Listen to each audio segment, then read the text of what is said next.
Bonjour à tous. Voilà, Bezrat Hashem, que toutes ces paroles de Torah soient pour la réfoua Shelma de tout le Ham Israël qui en a besoin. Amen, Keneratson. Le Gaon de Vilna nous apprend quelque chose d'extraordinaire sur la paracha.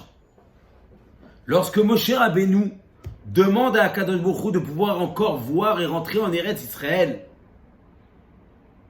il lui dit la chose suivante. Eh Berana, je t'en supplie, s'il te plaît, laisse-moi passer. Ve'ere et haaretz atova asher be'ever hayarden. Et laisse-moi voir, regarder cette belle terre qui est de l'autre côté du Jourdain. Le Gaon de Vilna nous dit que Moshe Rabbeinu savait comment prier. Et il savait qu'à chaque fois qu'il prie, il faut qu'il prie 2 fois.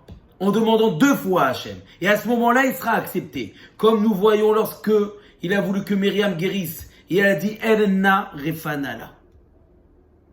Elna, s'il te plaît, Hachem refanala, guéris-la, s'il te plaît. Elle, ma sœur Myriam. 2 fois, il a employé le terme de na. La notion de supplication. Il a utilisé 2 fois. Parce qu'il savait que quand on demande 2 fois à Hachem, Hachem nous accorde. Nous accorde nos requêtes, nous accorde nos demandes, nous accorde nos attentes.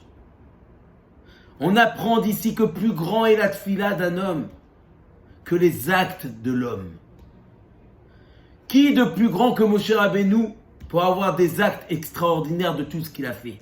La seule chose qu'il a sauvée, qui lui a donné la possibilité de voir cette terre, même s'il n'y est pas rentré, c'est la tfila.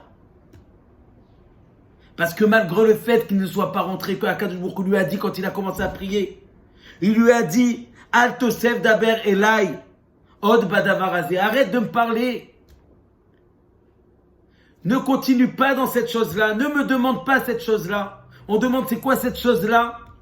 Quand le Passouk nous le dit, quand Hachem dit à Moshe, c'est s'il te plaît, ne dis pas une fois de plus na. Parce que si tu dis une fois de plus na, toi Moshe Rabbeinu, et que tu fais 2 supplications dans ta demande, je serai obligé de te laisser rentrer en Eretz Israël. Et je n'ai pas envie. Et tu ne peux pas rentrer en Eretz Israël. Nous voyons d'ici que la tefila de Moshe Rabbeinu, elle lui a donné la possibilité, au moins, d'avoir ne serait-ce un pourcentage de ce qu'il a demandé. Ne méprisons pas nos tfilotes, nos prières, même si nous pensons des fois, chas v'shalom, que nos actes sont mauvais, que nos actes ferment les portes de la prière, nous sommes loin du compte. La tfila peut nous sauver de toute situation. Et ça, c'est l'histoire de Moshe Rabbeinu. Moshe Rabbeinu nous montre que par cette filote, même s'il ne va pas recevoir ce qu'il veut recevoir, à 100%, il recevra quelques pourcentages. Le goût, la vue de ce qu'il a demandé. Bezrat Hashem Rabotai, quand on demande pour nos familles, nos proches, nous-mêmes, la délivrance d'Hachem, on doit se battre contre notre fainéantise. Il n'y a pas d'abondant. Hachem est là et il n'attend que ça.